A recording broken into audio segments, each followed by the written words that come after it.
So, without further ado, let us begin the session with Mr. Deshmukh. I would first like to introduce him and then we can move on to the Q&A.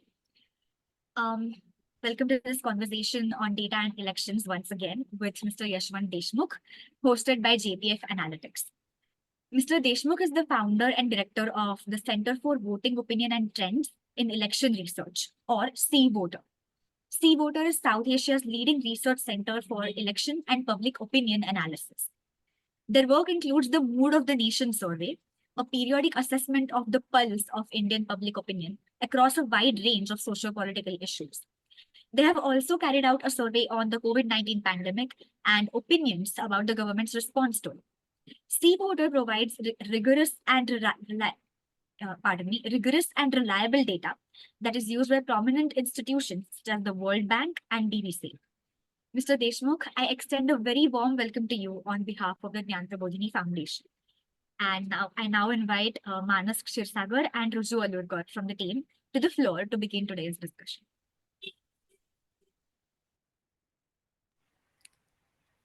Hello. So, can we get the PPT up, please? Actually, it will be better if you can just start the discussion and we can. Yeah. Okay. So hello, sir. A warm welcome to you again.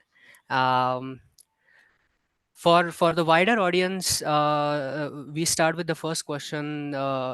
Just to give a brief introduction of what your background is and how your journey started and what does it take to become a computational social scientist.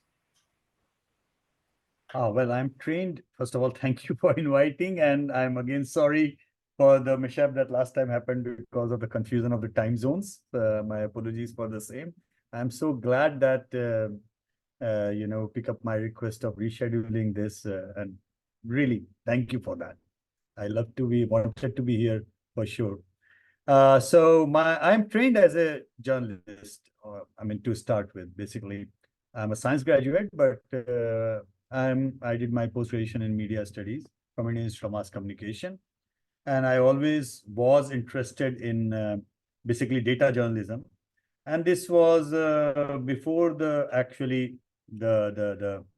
computer generation came in. So when actually I started work, Windows was not launched yet.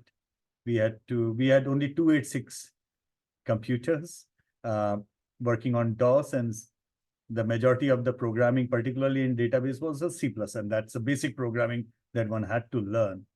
So yeah, that is pretty much where I started, because I could sense that there is a huge gap between popular media and the data scientists. So those who were in the media did not understand the data and the computation part of it.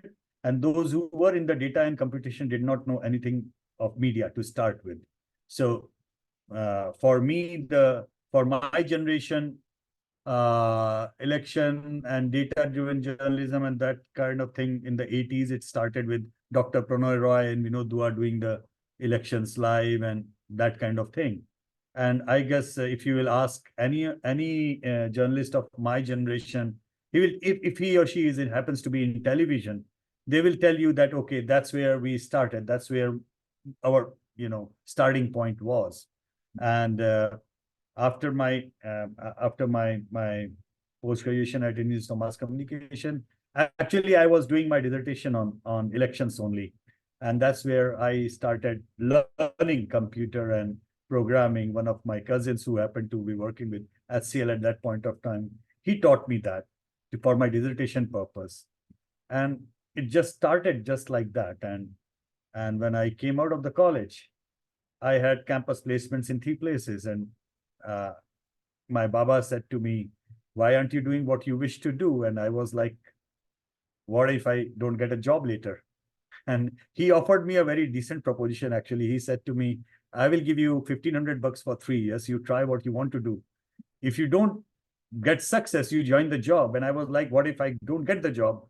And he said to me, well, you know what, in India, there are enough jobs who want to do it. Problem is not the job, problem is that people do not want to do it properly. So that's where I started. Fortunately, I took money for 3 months. Fourth month onwards, I was on my own. So that's what my long and short journey was. CVoter was. Well, 1,500 rupees for 3 months is quite a math which our generation can't get. That's a joke for another day. But since you mentioned CVoter, could you tell us more about how you formulated it, and what are its activities, and what is the impact in the Indian context?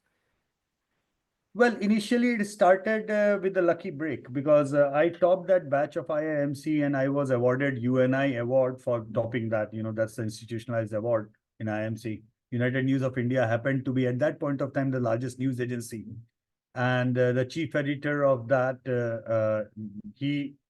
he just was sitting with some company who was doing their analytics, and they dumped them for a rival. And he somehow remembered that we gave an award to some lad over there who did some computer and some elections. So why don't you call him? And that's how I got my lucky break. For me, it was actually a lucky break. I mean, who would have given a chance like that? So when I was negotiating with the terms and conditions, again, the second thing which Baba helped me on that was I was worried how much money should I be asking for it, because I had no idea how much money I was asking for it and whether it is worth it or not. I had never done business in my life, and I had no idea of my own worth or whatever I was trying to do. So again, my Baba told me, don't run after money, run after you create something, यश घे आधी, पैसे आपोआप येतात त्याच्या नंतर, पैशांची चिंता करू नको, ते सांगितलं त्यांनी मला. So I actually went after that, and the thing which I negotiated was our company byline. So all the releases that went through UNI, it went as UNI CVoter analysis. So in one go, imagine when there was no TV, all of a sudden our analysis was getting printed with that byline in 700 newspapers across India. So I guess that was the biggest management advice that my dad gave to me, and still grateful for that, always remain in that way. And after that, in 1995, another lucky break came through when there was a big controversy in Gujarat. BJP was going on. BJP had just formed the government, and within 6 months there were crisis because Shankar Singh Waghela had broken away, and there was a Hajuria faction and Khajuria faction. If some of you might be knowing about that, but it was a huge political crisis. And Mr. Sachidanand Murthy, who was the resident editor of the Week, he was sitting across in INS building. And in UNI, by the way, in Delhi, if some of you have ever visited in Rafi Magh, it had a fabulous South Indian canteen. We used to get a dosa for 2 rupees and a coffee for 50 paisa. So all the journalists across there used to come to eat there. And the small office which UNI had given me was directly opening towards that canteen.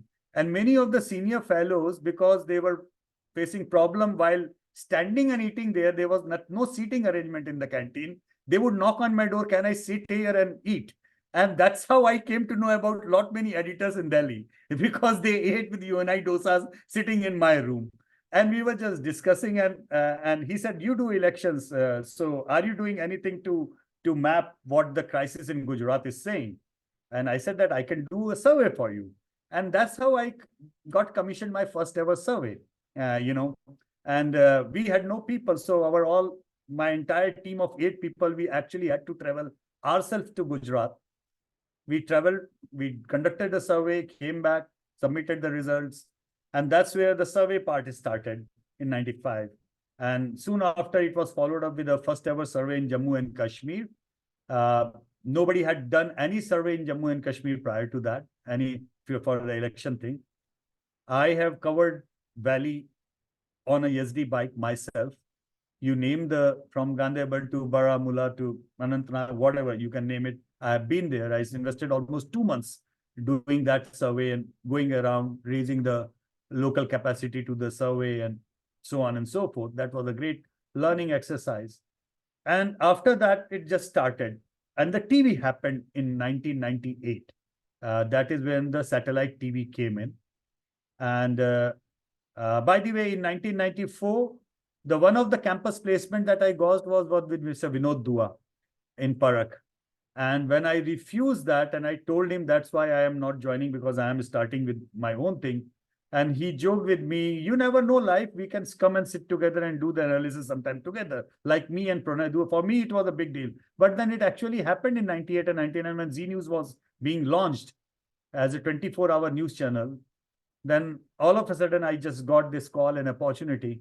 And the day Z News was launched, that prime time was actually hosted by me and Vinod Duaji, whom I consider my guru. So sometimes life actually throws you strange surprises. For me, these have been a pleasant one in that way. And since then, it is just that getting along with a good team, nice team, inculcating how much we can train about the data to the journalism students, media students, and how much we can evolve in the media, not just about the elections, but also about using data in whatever coverage they are doing, rather than just focusing on politics. That's quite a vast experience. I mean, 30 plus years almost in the field. What are the I mean, for the wider audience, what are the methodologies now? The field has also evolved. Collecting measuring public opinion has evolved from being a very manual process to more and more digitized, but the human part of it still stays. And all the good surveys have a very big on ground let's say uh, people capacity.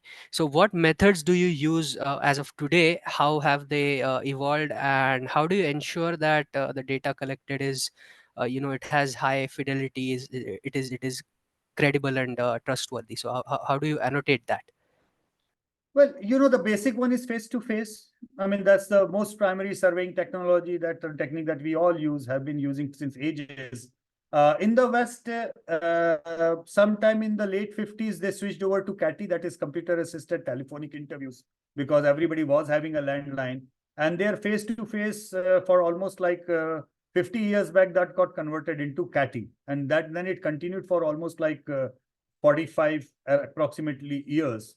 In India, CATI was impossible to do because when you remember landline generation, we only had 2% of households having landlines. 98% households did not have any telephone connection. Again, I might sound like a dinosaur, but in my generation, there used to be just about one phone in each mohalla kind of thing. And everybody used to give that number as a PP number, just to if there is some message to be passed on, and so on and so forth. So we started, of course, with the face-to-face thingy. Sometimes in early 2000, we started doing CADI, but we were running CADI Center because I was very much interested in doing surveys in UK and US. So we started doing, English-speaking CADI Center in India. We were doing the backend service for other companies in UK and US for some time. And daytime, that CADI Center was free. So around 2004, we started doing some experiments with CATI in India. By the time the mobile had started, but it still wasn't quite an elite thing in India. Mobile was not, if you look into the rates, we had to pay 16 rupees 80 paisa per minute even to receive the call. Forget about doing the call. So that was a pretty elite phenomena. But 2004 onward, again, I mean, we used to do about once in a month, and between 2004 and 2009, we realized that the demography that we are getting in mobile CATI survey is changing significantly over a some point of time. And 2009 onward, that change was actually visible on a weekly basis. That every week, the random data that we were collecting on CATI, the demographics was changing. So earlier it used to be highly urban, highly educated, upper income, and mostly upper caste, honestly. That was the skewed. I mean, when we started, almost 90% of that data used to be like that. around 2009, it was still about 70% like that. And between 2009 and 2011, between 2 years, all of a sudden that 70-80% started dropping and it came down to 40% in that way by the time 2014 happened. So in 2014, we decided we should shift to a daily CATI program. And we are glad that we did, because today there are really interesting things that we get from the CATI. Number one, we are getting almost 70% rural population. Number two, we are getting almost about 20% from the SC/ST community, which we feel that you do never get a good representation from the face-to-face surveys in any case, in that unless you are doing a booster sample. And most importantly, the biggest lacuna that face-to-face survey had in the size of India, the way we work. In the face-to-face survey, no matter how good your client is, at best, they will commission you for 10% back check, because it's like a 10% more sampling. You send a back checking team, they do a quality back check. Is still in the best of the surveys, 90% of the data actually went unchecked. And that was the global practice.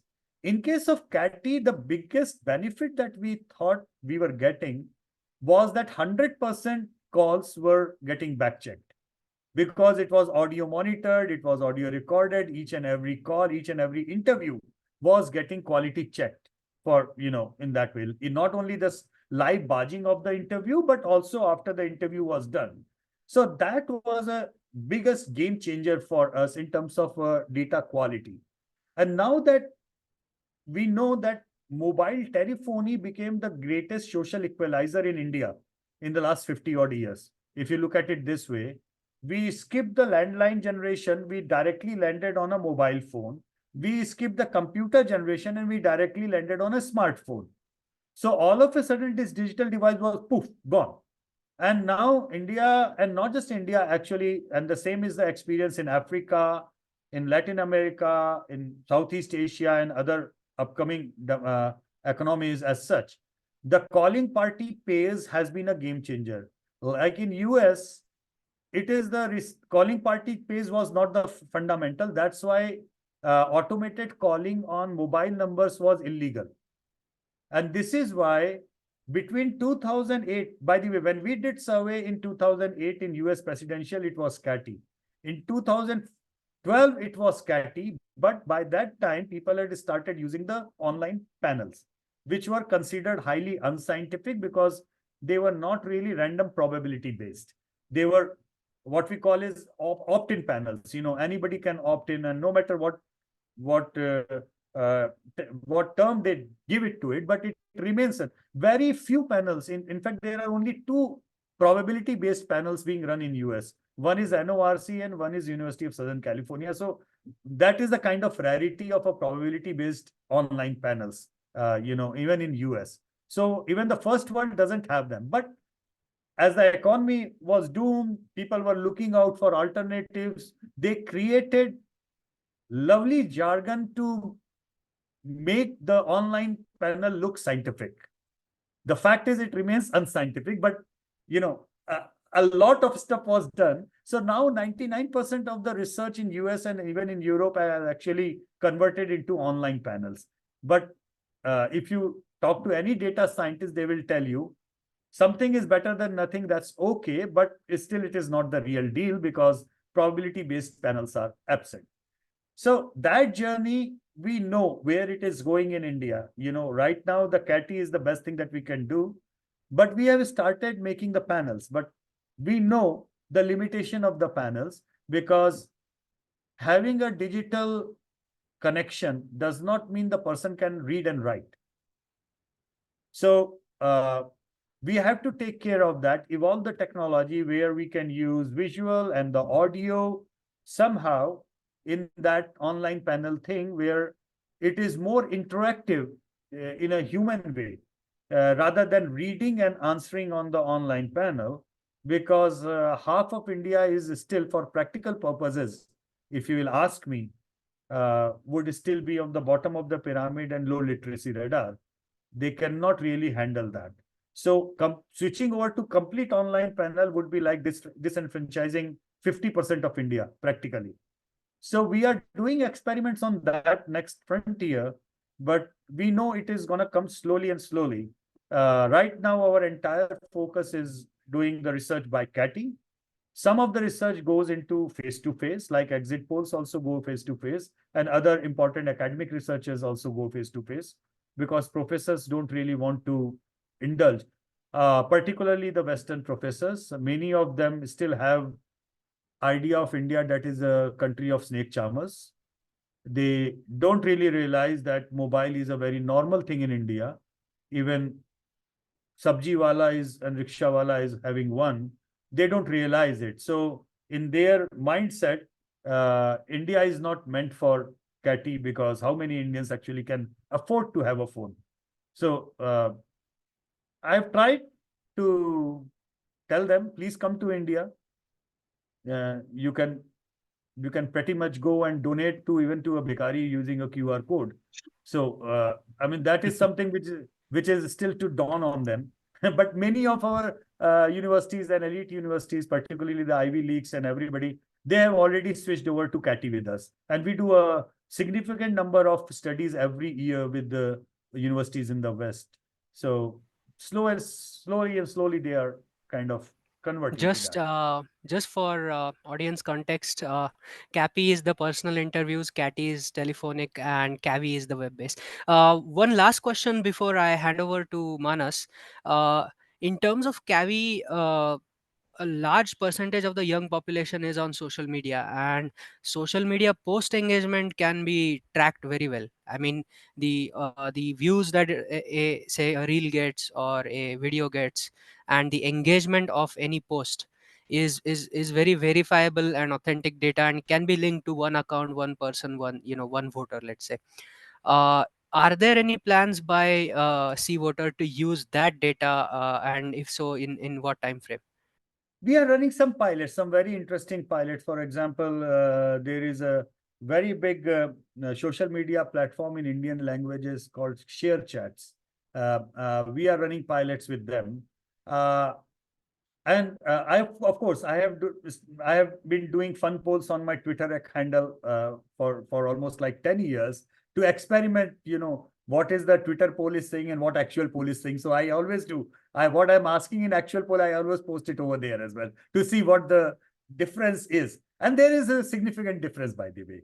And I realize that that significant difference is because when in the actual poll we are asking one-on-one interview, the person is telling what he or she wants to tell. While on social media, somehow the person is saying what he or she feels others want them to say. There is a big number of studies, that the social media driving people into North and the South Pole. There is hardly anybody on equator in that way, and then there are echo chambers, because you are forced to join a chamber invariably. The algorithms work in a way, the way they do it. So there is no scope for neutrality on that. And somehow social media's uh, impact on the political processes across the globe is almost in the same way. It's pretty much on the predictable lines. However, what social media says and what actual people say in social domains are two different things. I think as a technology platform to collect data, social media is a great place to be. But somehow I am still concerned that a lot of opinion that comes on social media that gets collected is highly polluted by just being there, just by being present there. So I'm not very sure whether it is still the right place to map or analyze public perception. Because in real life, I know for sure in our daily trackers, we get a huge amount of data in public in the gray area. Uh, People do live in gray areas. There is no black and white in all of us life. Whenever we are thinking something in black and some context comes in and we start thinking in white. So context is important. People evolve, people see, people give a context from their own experience, own lives. So people are magnanimous enough actually to give that much of leeway for others. People are large-hearted enough to listen to others. But social media is not that place. It doesn't provide you to have that kind of scope. So from technical perspective, Raju, what you are saying is right. It's a great place to get huge amount of data. But from the sociological or psychological perspective, I feel that data is highly biased because of the context and the environment that we come across on social media. So it's still a long way to go on that platform. Social media does divide society into lots of silos. That's definitely a given. So I'll hand over to Manas now. He has a bunch of questions, and then we can go ahead with the session. Yashwantji, thank you for the brilliant perspective earlier about the journey of how data collection has evolved along with tech penetration and sort of tech savviness in the Indian folk. And your point about the stereotype of country of snake charmers definitely needs to be broken. And I think one of the things that's definitely, I think, not an understatement to say about the Indian folk is that we are number savvy. We like to see numbers put on things. And in our context, especially social, biological, political events, when expressed through numbers, can reveal something beyond what is immediately visible, I would say. And to that end, we were really inspired by the COVID tracker and the excess deaths research that came through your end. Would you like to say a few words about how it was received, what kind of impressions you got from stakeholders such as government, academia, general populace, and so on? Well, COVID tracker also actually happened, I wouldn't say by accident, it was by design, but it was, again, I was traveling back from Prague after a conference, and in February, there was an eerie feeling on the airport, you know, when I was changing my flights and I landed. And when I went to my office in Delhi, I told my colleagues that something I am not feeling right, and we should be shutting down an office and start working at home. So we were already doing a pilot on a data collection where the researchers were calling people not from our CATI center, but from our home, from their own home earlier. So I actually forced them that let's just shut down the office and see how it goes. Thank God we did that, because the day we actually ran a complete full all India scale CATI complete one wave after almost like 3 weeks of trying it really hard, you know, all the technical nitty-gritties, bandwidth problems, blah, blah, blah, blah. Within 3 days after that, actually the lockdown happened. And we didn't know, but it just happened that we remained the only data collection survey company who was still in operation during the lockdown period. And we were not aware of that. We were just like happy that our people are safe sitting at home, and you know, and actually the productivity went down by 30% because of the data connection issues. Because in the office, the good bandwidth, the system, people could punch in. Now they were calling from one phone and punching the data on the other Android phone. So there was a kind of a data lag and that issue, but still we were happy that we were on. The thing that we started tracking was initially only limited to how much trouble people are facing because of the lockdown. What are the things that they would like to be improved by the government or the policymakers? And then later on, it shifted to the probability of the vaccines. How much is the on the issue of vaccination? How many people are okay to get vaccinated as and when the vaccine is available and like that? And and the symptoms. What are the symptoms that you are getting? Is there any asymptomatic, or is there anybody who got infected and were they taken to the hospital? So there, we started collecting the data initially on the WHO 7 symptoms that they had marked. How many of them are like that? People were reporting. And somehow we realized that our data was the curve was almost running 7 to 14 days ahead of the government curve. And now in the retrospect, we understand why it was happening, because people were scared of reporting it to the government because of initial way of people taken away into a government facility, and so on and so forth. And then by the time they actually said that I am sneezing or having a fever, to the actual time they went to a doctor, and there was a lag in the government system for almost 7 to 14 days. So that is how we started doing it on a daily basis. And then by the time the second wave happened, the number of deaths that were being reported, our tracker numbers were completely out of sync with the government data. And that's where it got serious. And we were putting that data on a daily basis on our public platform, basically on our website. The data was available. So nobody was really worried, because initially everybody was like, okay, hoga, chalta hai, like that. Slow and steady, as it progressed, the data started coming in with all the problems. लोगों ने बोला आपके में problem है, पता करो. भाई problem क्या होगा? If it is giving a right set of thing for X, it will automatically give me a right data for Y on the same interview. There is no way I can say I am interviewing Ananya and Ananya is saying truthfully on question 1 and she is lying on question 2. Well, if I am interviewing Ananya, she is answering. That's a basic human communication of trustworthiness to start with. Nobody lies without a reason. People lie only during the fear factor of violence, particularly communal violence, and so on and so forth.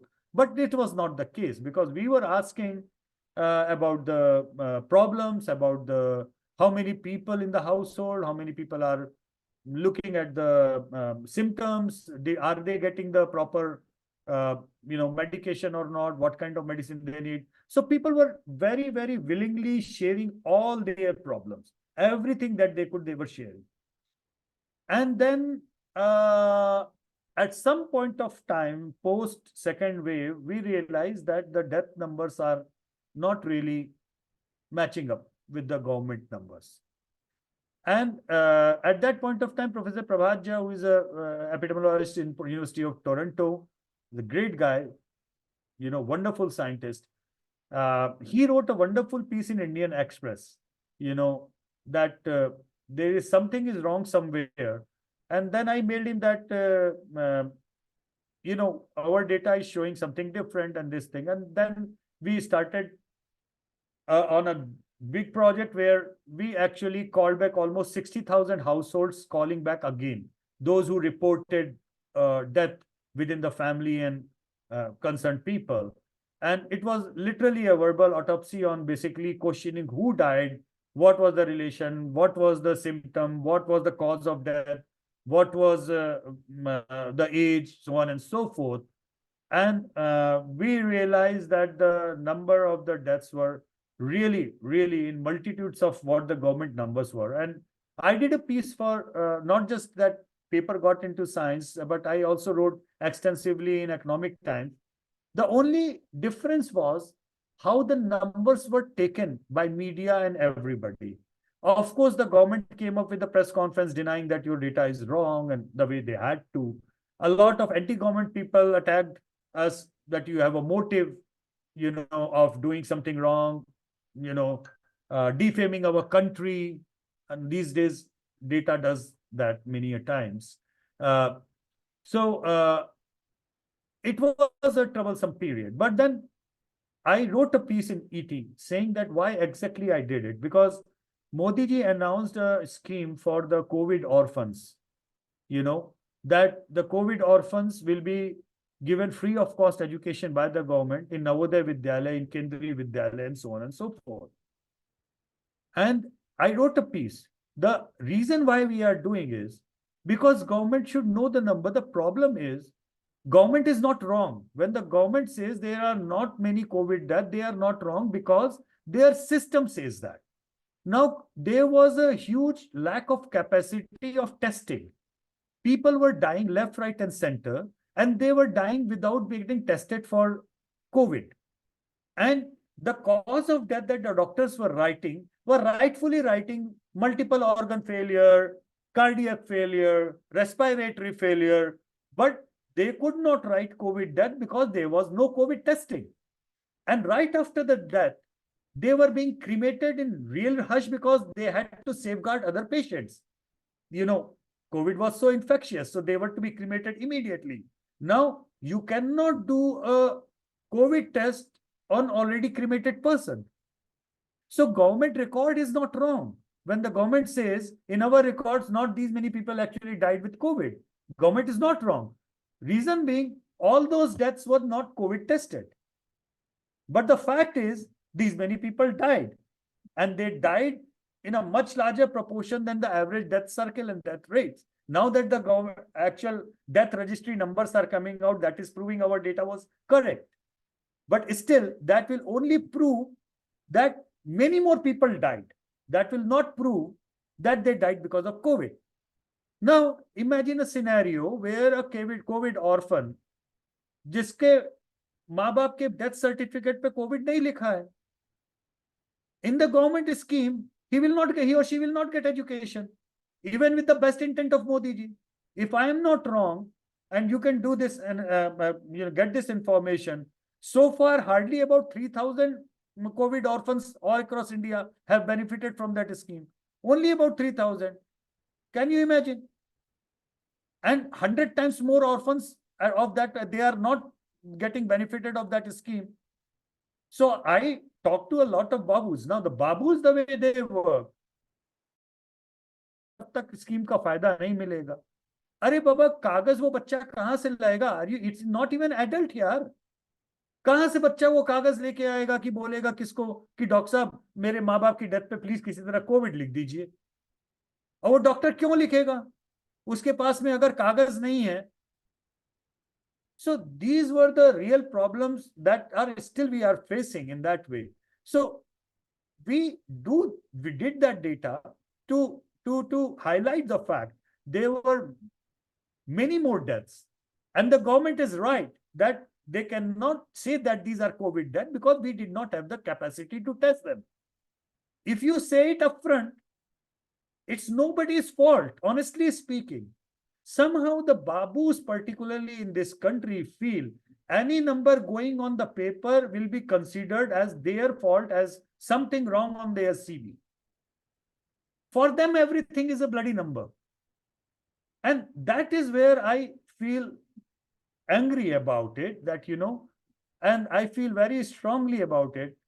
Data is data, put the data in the front. Find the cause, work on that. If you are having a wrong set of data, no matter how hard you try, you can never come up with the right policy. You have to come up with the right, don't play with the data. Don't be objective about it. Glass half full or glass half empty, Manas and Ruju can be having different ideas about it. But you have to show that this much of water is there in the glass first. So that COVID thing was, that tracker and everything was a bittersweet experience. Bitter in a way, many accusations and a lot of hardships came. And by the way, we did not get a single penny. We ran it for 3 years. And we actually put in all our earnings into that because we felt that is the right thing to do. But did it help anybody? If it has helped even one single COVID orphan, I'm telling you, I would consider that my job is done. I'm happy with that.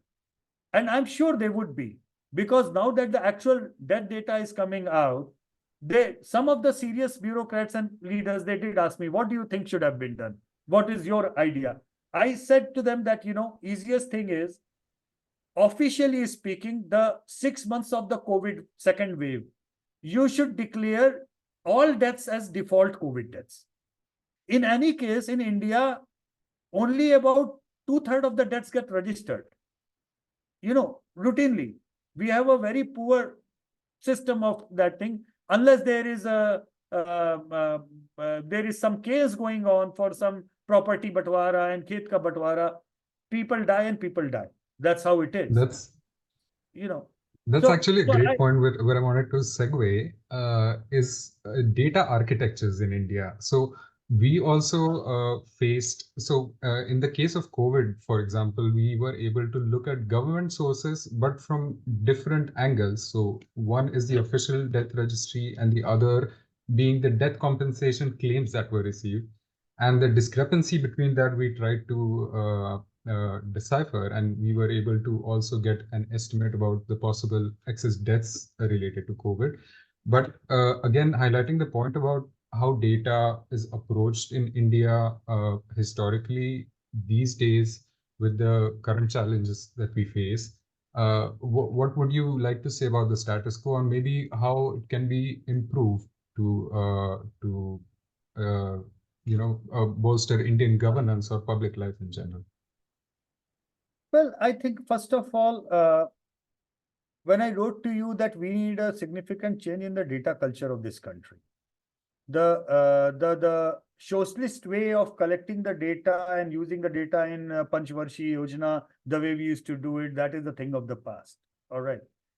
There are significant other things on which data collection is required. And I believe on each and everything the data collection is required. And the earlier various governments, including state government, realized this the better. We need a data structure, we need a data architecture in place, and we need the continuity of that architecture. We are also facing a problem of, architecture getting changed significantly these days. And we need everybody on board.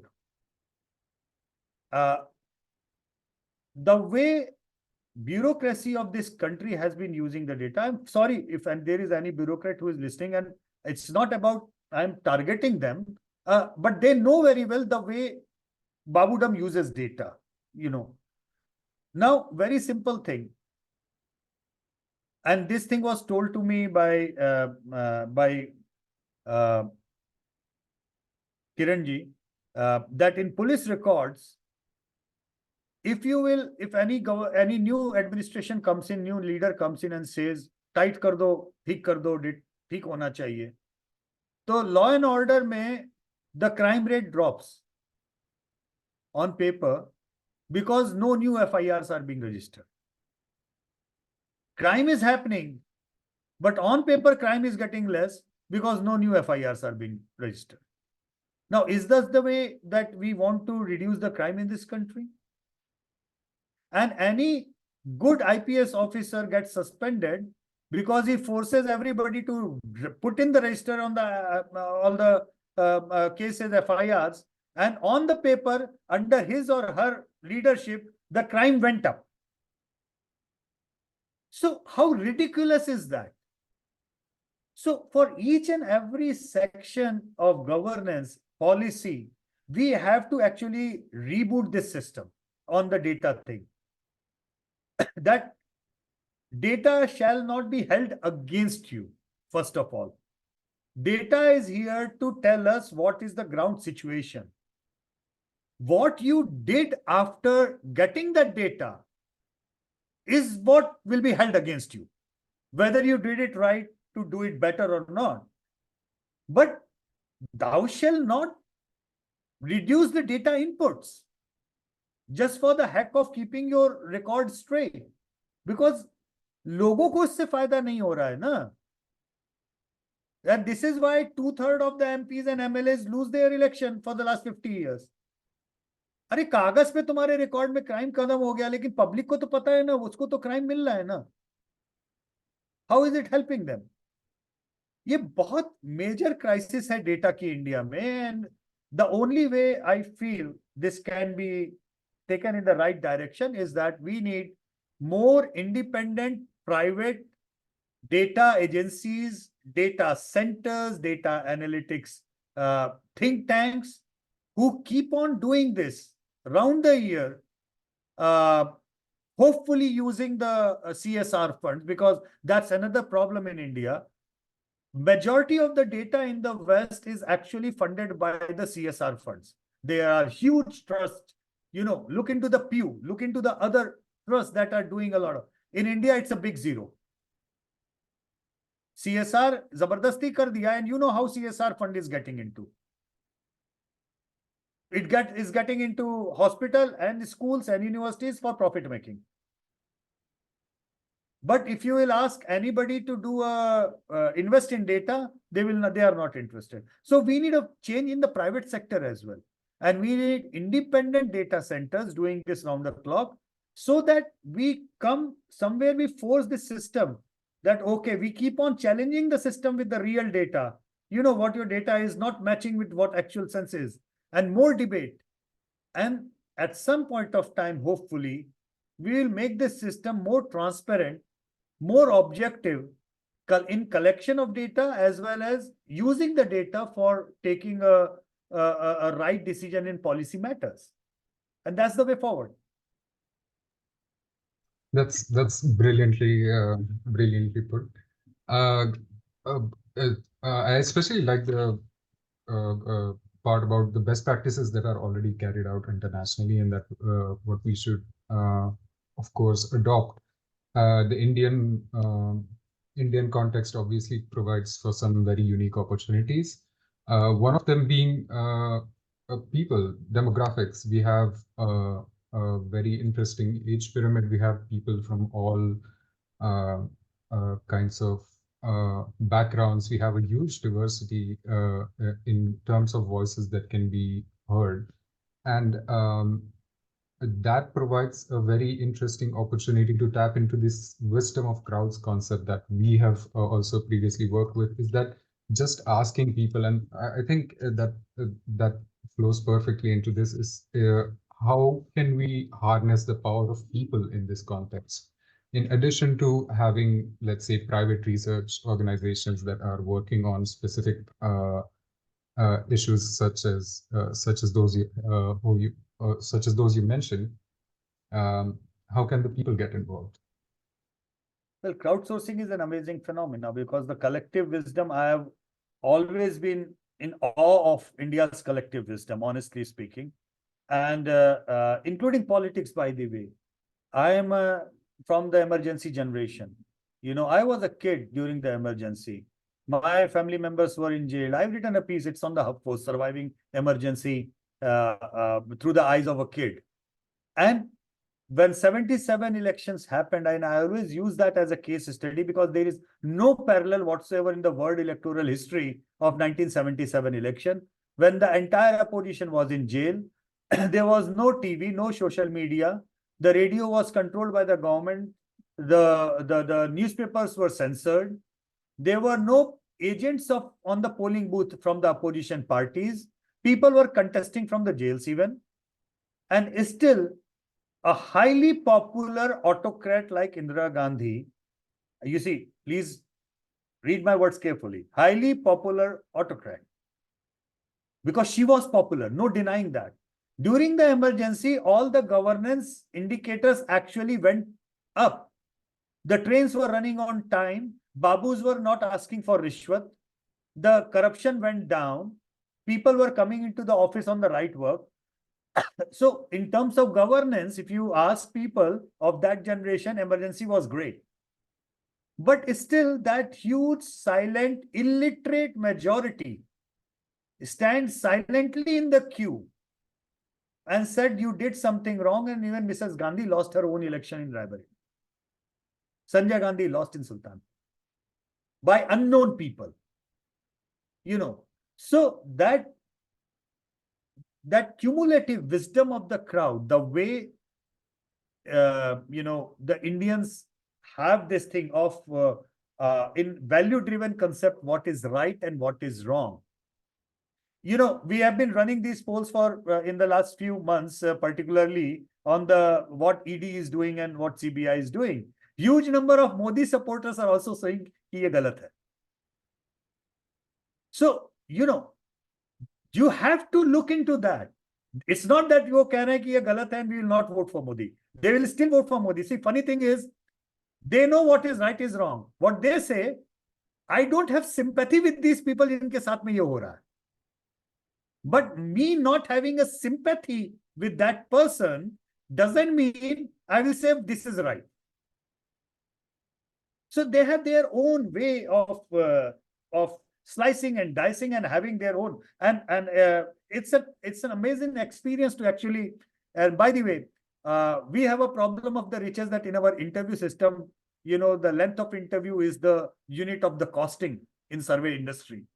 Our problem is that if you commission me a survey, if it is a 10-minute survey, and it invariably lands into average 17 minutes interaction with the person, because people love to talk.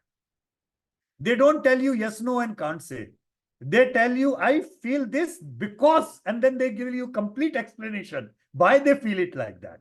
So people have a lovely way of saying the things and their reason and rationales behind what they are saying.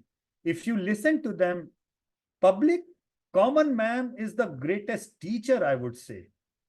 Chanakya, when said this, Munde Munde Matir Bhinna, he said it for a reason.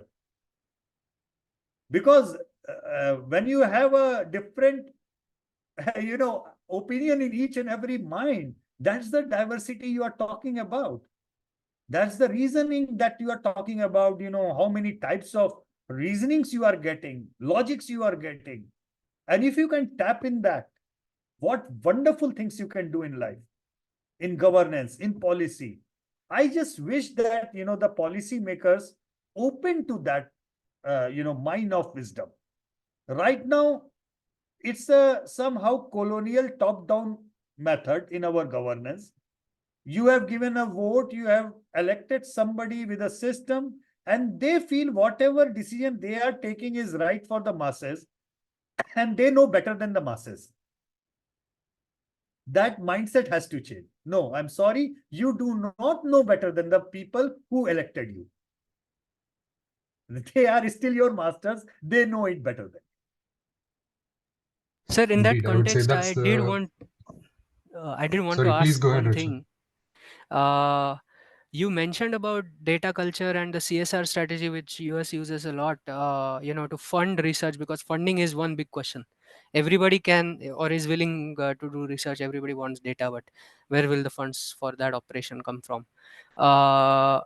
Do you have any, role models which are implementable for a population size of India? Countries which have implemented this data culture where and the same model or a similar model with some tweaks can be brought into India? Well, almost all the universities in US, for example, I mean, their social science department, different department, they run their own data centers, the public opinion research centers.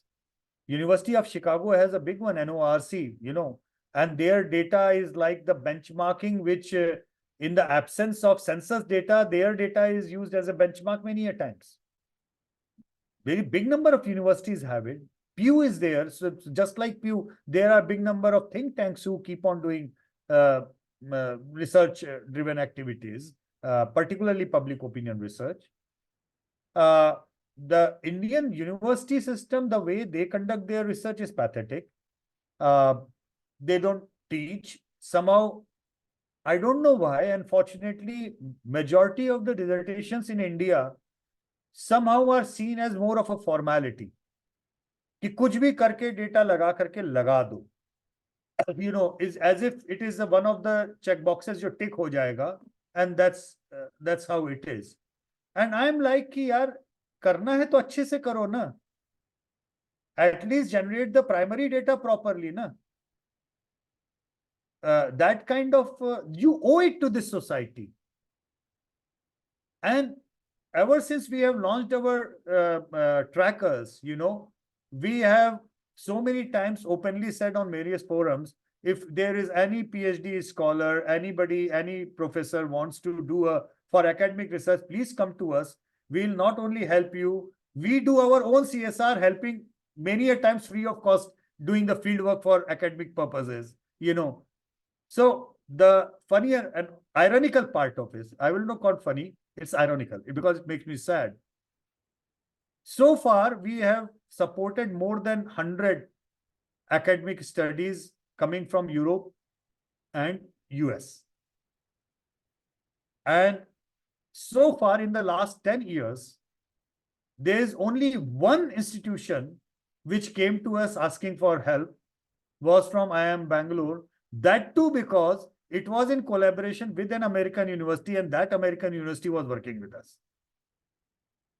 मैं free में देने को तैयार हूं तो भी India की universities लेना नहीं चाहती, यहां के स्टूडेंट्स लेना नहीं चाहते.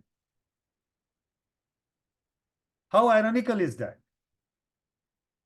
और बाहर के स्टूडेंट्स, बाहर के प्रोफेसर लाइन लगा के रहते हैं कि हमको ये करना है, ये करना है, ये करना है, can you help in this, can you help in that, to generate data in South Asia, not just in India, Sri Lanka, Bangladesh, Nepal, Maldives, even in Indonesia and like that. We do multi-country work in here. But यहाँ पे मैं free में भी दूं तो भी लोग काम नहीं करना चाहते. And I don't have a solution to that, because that makes me sad. I really don't know how to get around that scenario, barring the fact that maybe few think tanks, few friends here, few serious people like you, youngsters like you, who would like to do something. And if we can just network around each other and see how we can help each other in data collection, data analysis, and a debate on that data-driven research, I actually have no other solution. Yashwant ji, can I just ask you a quick question, interject here? First, can I check in how you are on time, because we are above the 1 hour mark. So I'm just checking I in can go about on that. for about 6-7 minutes more, because yeah, it's 4:20 is another recording that is coming up. So Okay, yeah, just checking about that. So I'll ask one question real quick, and then I'll hand it back to Manas, Ananya, and Ruju. So you talked about how there is probably a lack of a data culture. It has not really seeped in the psychology of babus and policymakers and governance. But right now, you talked of how it's not really there in university students, in the common public. So, sure, it is easy to blame the higher ups, and we should hold higher ups accountable as they may be. But how about turning the lens on us as the public? How can our own psychology, attitudes be shaped so that the common public develops a data mindset and a data culture?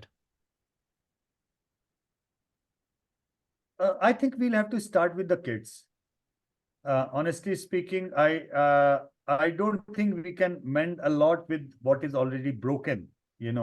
Repairing that is a much more difficult proposition. If we can do something with the school curriculum or the way the schools work and they teach how to use the data, if there is something which we can do there, I think within 10 years, we will be getting the results of that. That's how I feel like. And then we should be able to, not that everybody is like that. There are serious students as well who are heartbroken because of the peer around them. They are forced to do us bad data in that way. यार मैं जब कर रहा था ना IIMC में मेरे HOD मुझसे बोल रहे थे तुम इतनी मेहनत क्यों कर रहे हो? Why are you punching so many? If there were 5 elections that went down in 1992 and I was punching all the data and doing, why are you doing that? What will you get out of it? My journalism head of the department said that to me. And there was another professor who used to, Yashwant, who was the head of the department for advertisement and public relations at NPR. And she used to take one class, very, very strict professor. And somehow, I don't know when she saw me using that thing and she came to me and she, on my dissertation wrote, she said to me, do this and this will be a gold mine for you. So it was same institute, 2 professors, and the professor who encouraged me to do this was not even a journalism professor of my line. So I feel there are big number of students who would like seriously to work on a good data, but somehow the peer and the system and the professors, they don't really encourage them.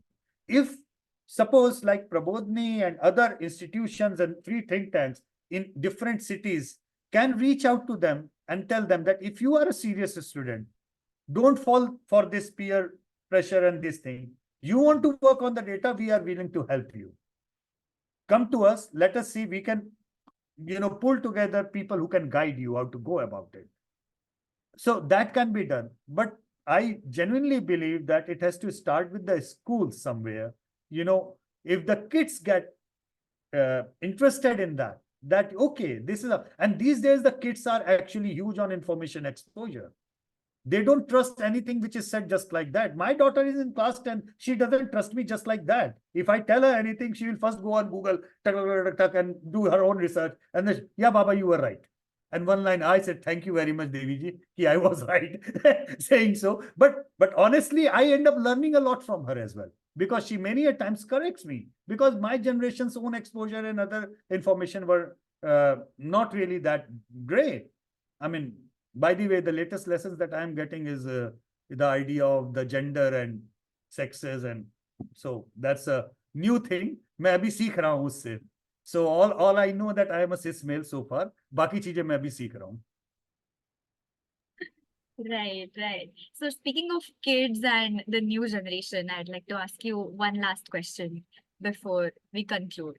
So the question that actually has been on the minds of most people in this context is that we have an election facing us right now in a few months. And I'd like to sort of put it all together, because we are the youngest country and the biggest democracy, and we will now be facing something which could be a historic election in some ways. So how do you perceive particularly young voters in India approaching this election? What is your feeling about the Gen Z voters and how they are dealing with democracy? Do you notice anything different which you haven't seen before in your work? And is there anything special about us? Well, there is quite a lot, many things which are special about this Gen Z. I mean, first of all, this generation is post-economic liberalization generation. So there is a certainly very different way of approaching the life or approaching the decisions that they are taking. It is a much more consumerist in nature. They like to see result-oriented things more. This is why your elections are turning more and more presidential in nature, because people like us, they like to elect a CEO. They are not electing a company anymore. The previous generation was more invested in the company. So that's a big change, and it's a good change in a way that delivery and evaluation of governance is something which appeals to them. They like to elect a leader who they feel is on their knees around the clock. They are working harder and running around. They are seen as hardworking for sure, good communicator who are in good communication. And that way, if you will look into those, the way they are choosing people, it's not just Mr. Modi that they are electing. You will see a range from Mrs. Sheila Dikshit to Naveen Babu to Mamta Banerjee to Arvind Kejriwal to Yogi Adityanath to Shivraj Singh Chauhan. There are a big array of leaders across the party lines who get elected again and again, repeat mandates, which is a rarity, by the way, which has been a rarity. I just concluded writing my book on the pro-incumbency sentiment. So what I have been analyzing in that book is that how in the last post-91 economic liberalization, how the emotions and the process of looking at the democracy and the leaders and their working is now changed. So the new generation is no nonsense, less on the emotion, high on the content. Just the way they look into buying a product, they are looking at buying a leader off the shelf in that way. A bad part of it is that when I say low on emotion, sometimes I feel that they are also detached with the value system in a way. And I don't blame them. It has a lot to do with our families getting more and more nuclear. Your area of concerns in getting too much centralized. So your social view, the outreach, the way you should be looking at how it is impacting the society at large, that impact thing is getting a hit. And one thing which came good out of Anna Hazare movement and Arvind Kejriwal, that was the youth getting involved into that movements at that point of time. Bad thing that happened, that the way they conducted their politics as such, it will take now 30 more years for the next generation of youth to actually blindly trust any politician or any social leader at large. So these are the changes, but it's good, mostly good, I would say. Some of that is bad, but I don't blame the young generation for that bad, because they are reacting to it for something which my generation created by adopting the free market and the way we explored the free market to a large extent. So we have taken whatever bad the West has to offer, and we are losing whatever good, whatever our own system had to offer.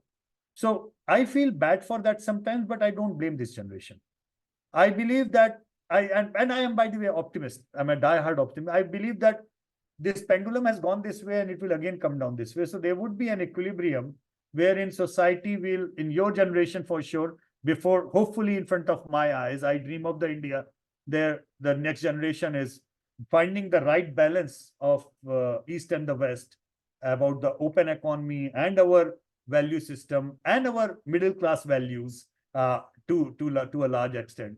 I hope we will see that. I'm optimistic about that. That's amazing to hear. On an optimistic note, I would like to formally conclude this discussion by, of course, thanking Mr. Yashwant Deshmukh for giving us his valuable time. And this has been actually not just very interesting, but also very useful for us as a team, because we touched upon a lot of aspects of the work that we are trying to get started here, and even the long-term goals that we have with respect to data cultures and data infrastructures in India. And you said that you see a lot of potential in crowdsourced research or the wisdom of crowds, which could even possibly be a solution to some of the problems that we are facing with data infrastructures today, which gives us a lot of hope as a team that we are trying to build something which can actually be really useful and even transformative, hopefully. So we are actually hoping to deploy a survey about Indian elections when people will be voting. So during the voting months, we are about to launch that survey where we will be focusing on democratic values, not on the outcomes of the elections, but how are people faring, or how are people expressing their opinions about democratic values, which which side of the pendulum, as you put it. Send us the instrument. We would be happy to collaborate. Send us the instrument. Sure. Yeah. So I was about to say that we will be in touch with you for reviews and discussions regarding the survey as well. Thank you so much for your guidance and time here right now. Thank you. Thank you on behalf of JPF. Thank you very much.